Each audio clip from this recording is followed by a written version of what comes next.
சென்னை நகரின் பரபரப்பான பகுதியில் ஒரு சிறிய தேநீர் கடை வைத்திருக்கிறார் ஆனந்த்.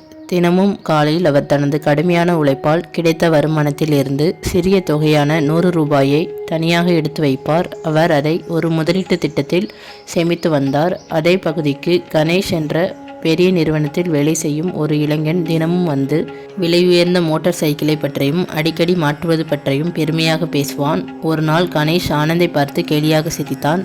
கணேஷ், என்ன ஆனந்த், என்றும் 100 ரூபாயை எடுத்து தனியாக வைத்திருக்கிறீர்களா? இந்த காலத்தில் 100 ரூபாய்க்கு என்ன மதிப்பு? அதை வச்சு நீங்கள் எப்போது கார் வாங்க போகிறீங்க?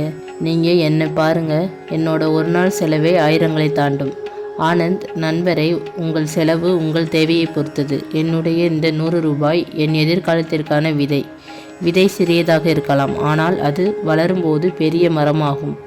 கணேஷ் சிரித்துவிட்டு சென்றான். அவனுக்கு உடனடி மகிழ்ச்சி மட்டுமே முக்கியம். 20 ஆண்டுகள் கடந்தது.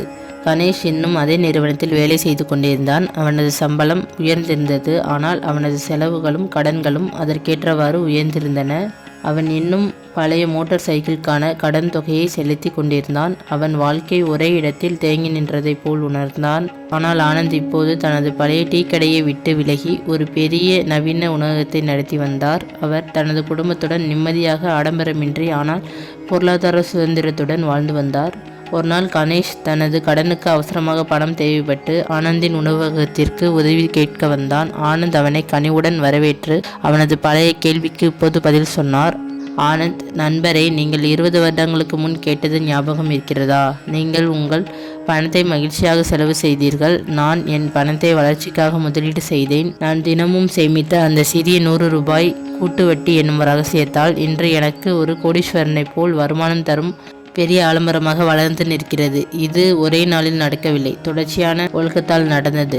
பெரிய வெற்றிகள் பெரிய முதலீடுகளில் இருந்து வருவதில்லை. அவை சிறிய ஆனால் தொடர்ச்சியான ஒழுக்கமான முதலீடுகளில் இருந்துதான் வருகின்றன. பணத்தை சீக்கிரமாகவும் தொடர்ந்துமாக முதலீடு செய்யும் போது உங்கள் பணம் வட்டி ஈட்டுகிறது. அந்த வட்டிக்கும் மீண்டும் வட்டி கிடைக்கும். இதுதான் உலகிலேயே மிக சக்தி வாய்ந்த நிதி ஆயுதம்.